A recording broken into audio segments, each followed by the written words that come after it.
Hi, everyone. My name is Paul Long, GESA Credit Union, and I am joined by, Seth Rudin from IBA, Senior Business Broker. So glad to be here, Paul. we love doing these videos because we like sharing our expertise with the business community out there because there's so many people looking to buy businesses and sell businesses that this is information you need to know. And Seth and I are here to be a great resource for you. So, in today's video, we're going to talk about why should a business owner take a salary? Well, on the surface, you're probably thinking, well, duh, I'm not doing this for free, right? But you would be amazed how many business owners are doing it for free. Are you buying a job or are you truly buying an investment? So let's kind of dive into that here, Seth. Sure. First, IBA, we're a business brokerage in the Pacific Northwest. We're celebrating our 50th anniversary. We Huge. focus on every industry and sold over 4,400 companies.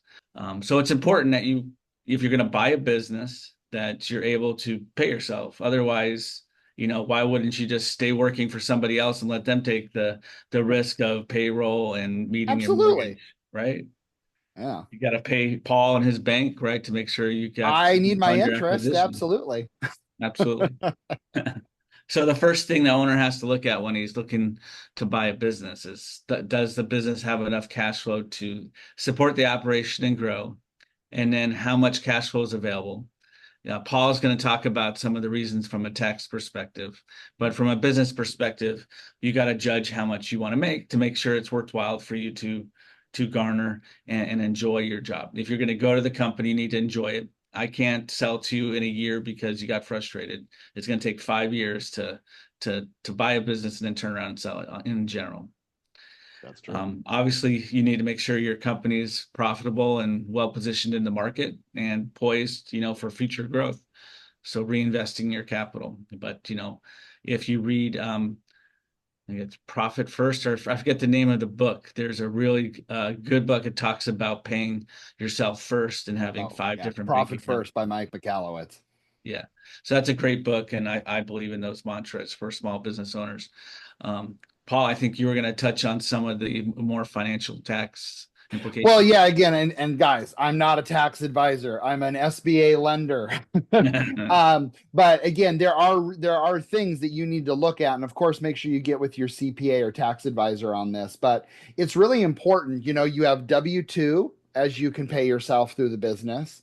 You can also have draws, okay? And a lot of business owners find themselves doing kind of a mix of both. That's where I've seen a lot of success. Okay, well, what's really the difference? Well, on the W-2 part, at some point you're going to want to retire. And at some point, you're probably going to want a thing called Social Security if it's still around by then. But if you have the W-2 income, that is where Social Security, because if you're not paying into the Social Security bucket, then you're not going to get any benefit back from it. So that's why it's critical. Don't always do draws because you're going to be missing out on the Social Security piece. But again, Super important point. Super important.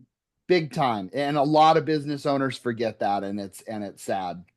And of course, on draws too, you're going to have taxes that you're going to need to pay, right? So you need to make sure that you're taking out any sort of draws for your taxes, because in a perfect situation, you take yourself a W-2 and you do distributions for taxes. That's how the law is set up on that. But again, a lot of people take out extra money because they want to go invest in a winery somewhere else or some totally different thing.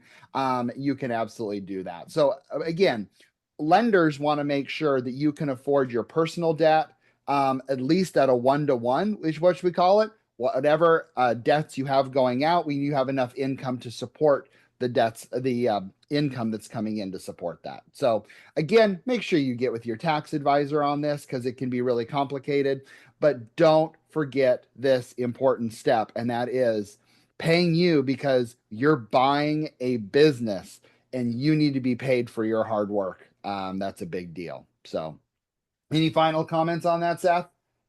I think we did a great job summarizing it. I think number one, buy a company that you love and you're passionate about, pay yourself first so that you're always ahead of the game Yeah. and continue to be a great entrepreneur and help others. What are your thoughts? Absolutely, agreed. And make sure you take a good mix between draws and W-2 salary. Very important. So hopefully you guys got some good information from this. And of course, Seth and I are here as great resources.